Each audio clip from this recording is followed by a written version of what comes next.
आइए सुनते हैं उत्पन्ना एकादशी व्रत की कथा। आप सभी भक्तों को उत्पन्ना एकादशी व्रत की ढेर सारी शुभकामनाएं। आप सभी के जीवन में भगवान विष्णु, माता लक्ष्मी, एकादशी माता की कृपा से आप सभी को सभी प्रकार के सुख तथा समृद्धि की प्राप्ति हो। मार्गशीर्ष मास यानी कि अगहन मास कृष्ण पक्ष में पड़ने वाली एकादशी को इससे उत्पन्ना एकादशी के नाम से जाना जाता है। इस दिन विशेष प्रकार से भगवान विष्णु, माता लक्ष्मी, माता एकादशी की पूजा करनी चाहिए। यह सभी प्रकार के पाप और ताप को नष्ट करने वाली है तथा इसके पुण्य प्रभाव से अश्वमेध यज्ञ के समान पुण्य फलों की प्राप्ति होती है।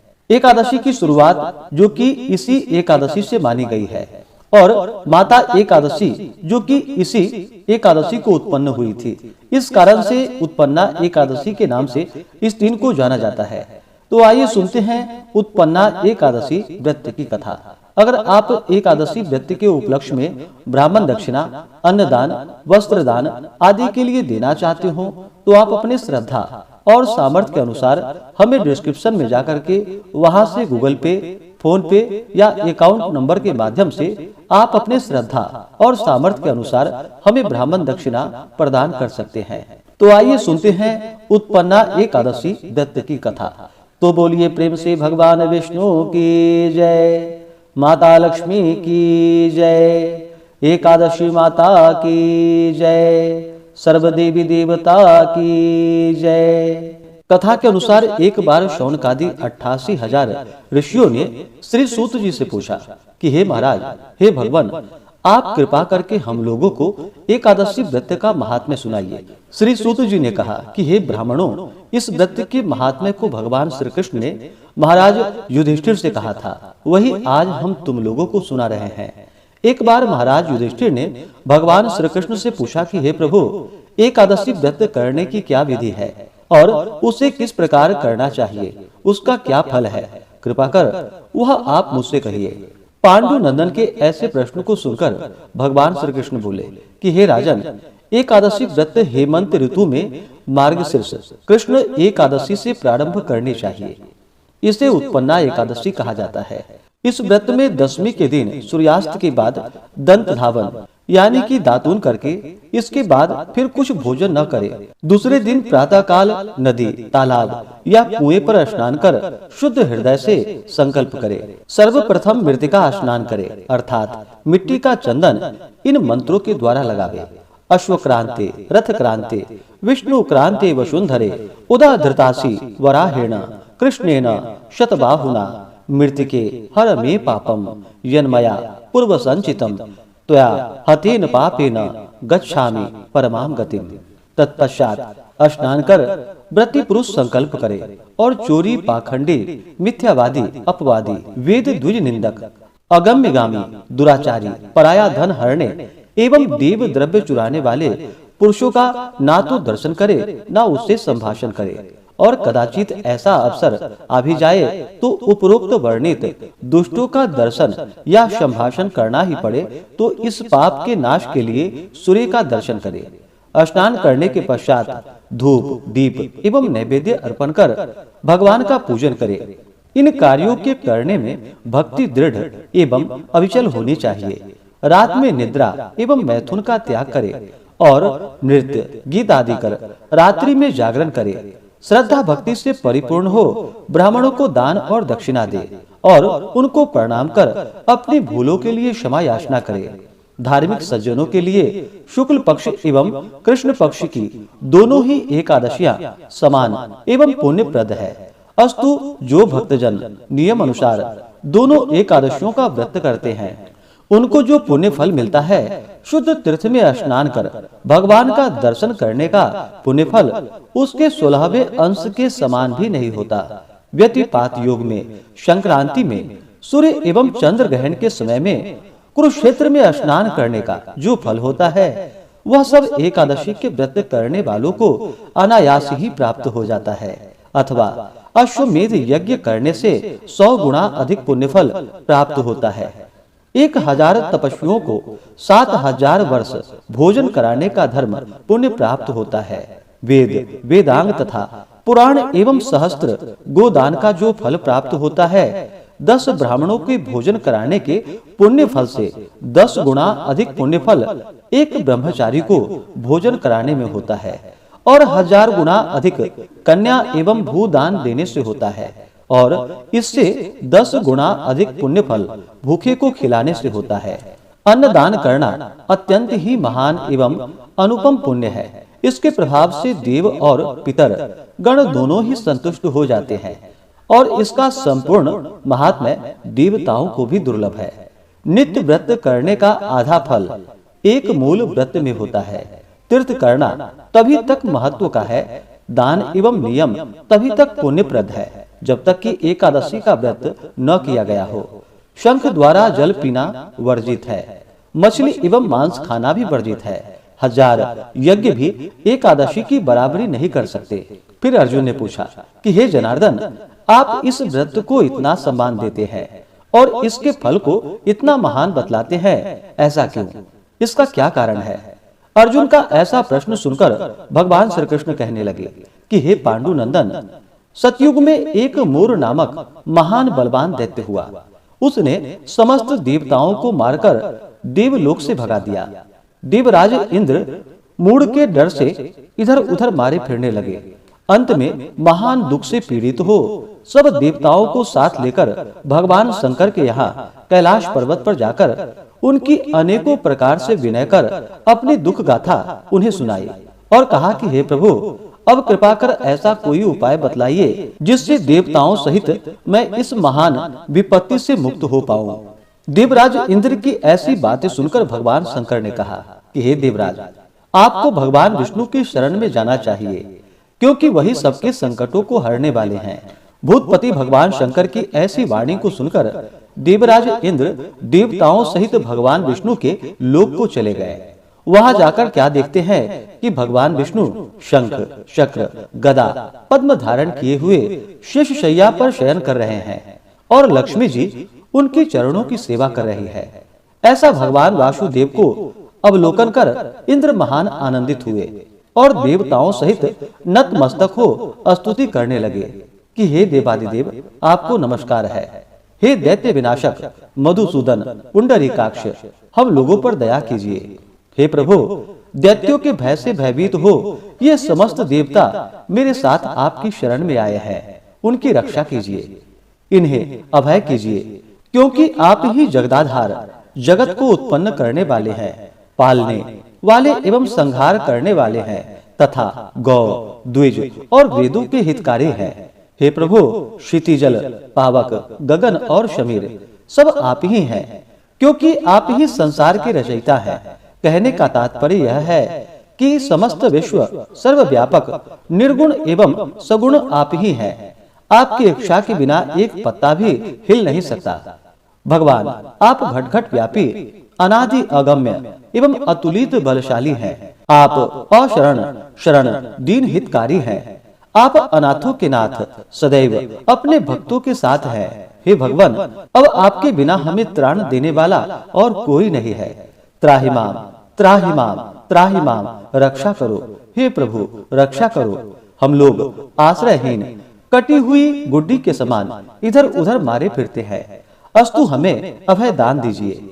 देवराज इंद्र सहित देवों की इस प्रकार विनय सुनकर भगवान विष्णु प्रसन्न हो गए और उनसे बोले कि हे राजन, क्या बात है, आप लोग इतने भयभीत क्यों हैं?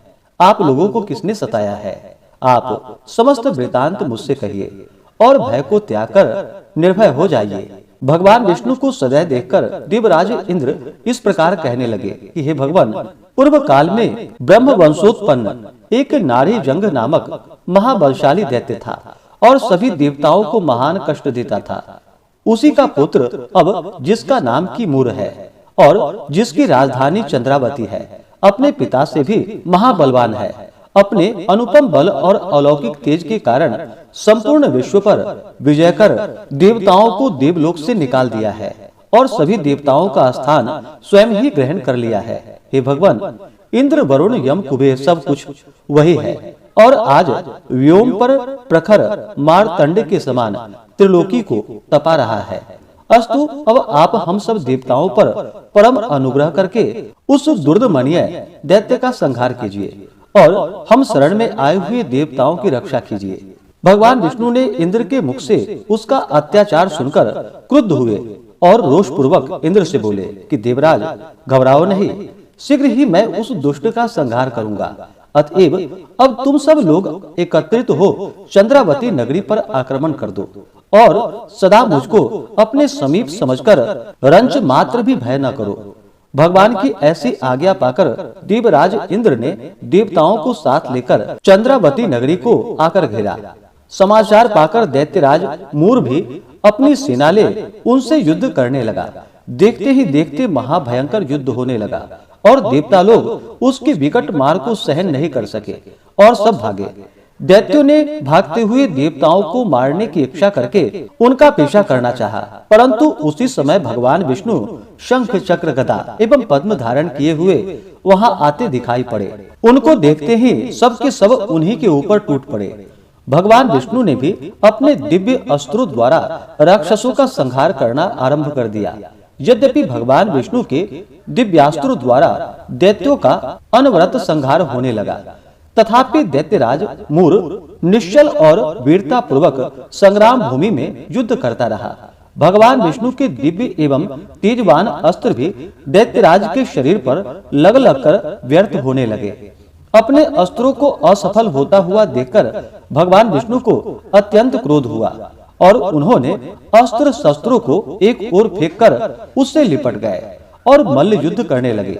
परंतु अत्यंत परिश्रम करने पर भी वे दैत्यराज को पराजित नहीं कर सके।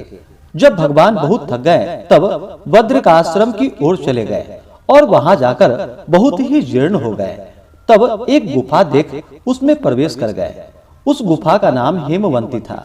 भगवान विष्णु वहां जाकर सो गए। पीछा करता हुआ दैत्यराज मूर भी वहां पर जा पहुंचा और भगवान विष्णु को वहां निर्भय सोता हुआ देखकर उन्हें मारने के लिए आगे बढ़ा कि दानवों के परम शत्रु विष्णु को मारकर दानवों को सदा के लिए निष्कंटक बना दूंगा।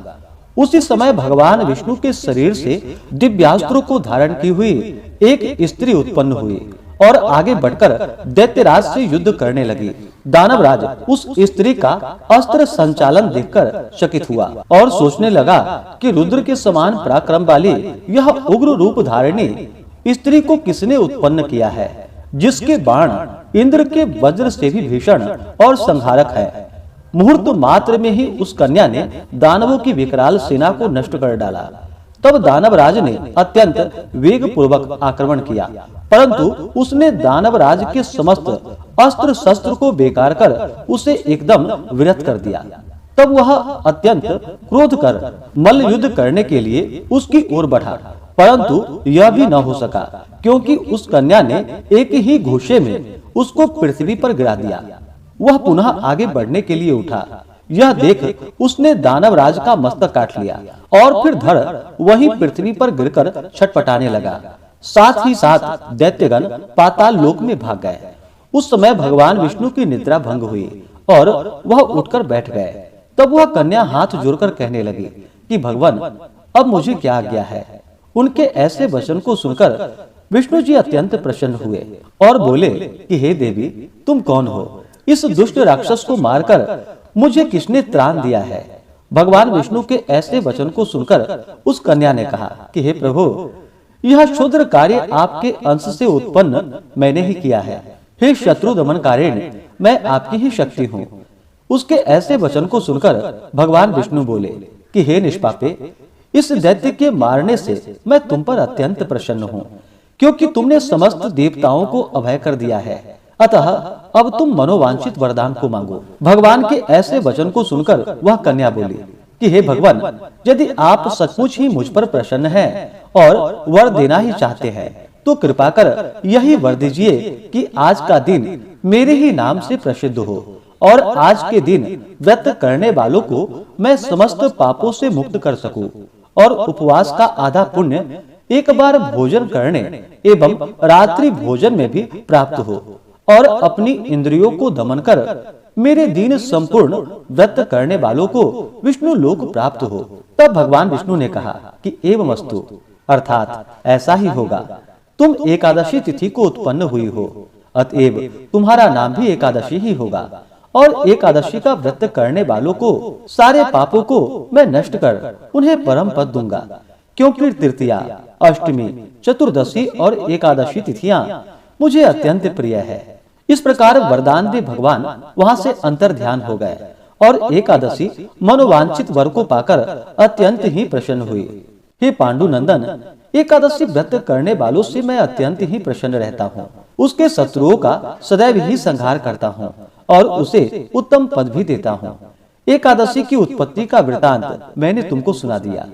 एकादशी पापों का नाश करने वाली है। शुक्ल एवं कृष्ण दोनों ही पक्षों की एकादशी समान होती है। दोनों ही पक्ष के व्रत करने वाले उत्तम लोकों में स्थान पाते हैं। एकादशी का व्रत करने वाले एवं भगवान विष्णु की एकादशी व्रत महात्म्य की कथा को सुनने और सुनाने वाले दोनों ही धन्य हैं। उनको अश्वमेध यज्ञ का फल अनायास ही प्राप्त हो जाता है। जो परम वैष्णव हैं और भक्ति पूर्वक भगवान विष्णु की कथा को श्रवण करते हैं, वे अपने 3 कोटि पुरुषों के साथ विष्णु लोक में स्थान को पाते हैं। एकादशी महात्म्य का एक अंश भी सुनने वाला ब्रह्म हत्यादि पापों से छूट जाता है। संसार में न वैष्णव धर्म के समान कोई धर्म है और न एकादशी के समान कोई दूसरा व्रत है। तो बोलिए प्रेम से एकादशी माता की जय, भगवान विष्णु की जय, माता लक्ष्मी की जय। इस बार उत्पन्ना एकादशी का व्रत जो कि 15 नवंबर 2025 दिन शनिवार को पड़ा है। एकादशी तिथि प्रारंभ समय 14 नवंबर 2025 दिन शुक्रवार रात्रि 12:52 और एकादशी तिथि की जो समाप्ति है वह 15 नवंबर 2025 दिन शनिवार रात्रि 2:38 पे एकादशी तिथि की समाप्ति है। तो सूर्योदय व्यापनी के अनुसार 15 नवंबर को व्रत है। व्रत का पारण जो कि हरिवासर समाप्त होने के बाद करना चाहिए। हरिवासर का समय द्वादशी तिथि का पहला चौथाई हिस्सा हरिवासर का होता है। तो द्वादशी तिथि प्रारंभ समय 15 नवंबर 2025 दिन शनिवार रात्रि 2:39 और द्वादशी तिथि की जो समाप्ति है वह 16 नवंबर 2025 दिन रविवार रात्रि 4:48 पे द्वादशी तिथि की समाप्ति है। यानी कि 17 नवंबर की सुबह द्वादशी तिथि की समाप्ति है। तो हरिवासर समाप्त होने का समय जो कि 16 नवंबर को सुबह 9:10 पे हरिवासर समाप्त होगा। तो सभी भक्तजन व्रत का पारण 16 नवंबर को दोपहर 1:10 से दोपहर 3:18 तक व्रत का पारण संपन्न कर लेंगे। उत्पन्ना एकादशी व्रत का पारण गौमूत्रेण पारणम, गौमूत्र से व्रत का पारण है। यह संभव ना हो पाए तो आप जल, फल या तुलसी दल से व्रत का पारण करें। तो आशा करता हूँ कि यह जानकारी आपको अच्छा लगा हो। इसी प्रकार से ज्ञानवर्धक जानकारियाँ प्राप्त करते रहने के लिए, व्रत पूजा के बारे में जानने के लिए, कथा को सुनने के लिए चैनल पे अगर आप पहली बार आए हैं तो चैनल को लाल बटन दबा करके सब्सक्राइब करें। साथ में बेल आइकन घंटी को दबाएं ताकि आने वाली वीडियो का नोटिफिकेशन आपको समय से मिलता रहे। वीडियो को लाइक करें, शेयर करें। सुखी रहें और स्वस्थ रहें। जय श्री राधे कृष्ण। धन्यवाद।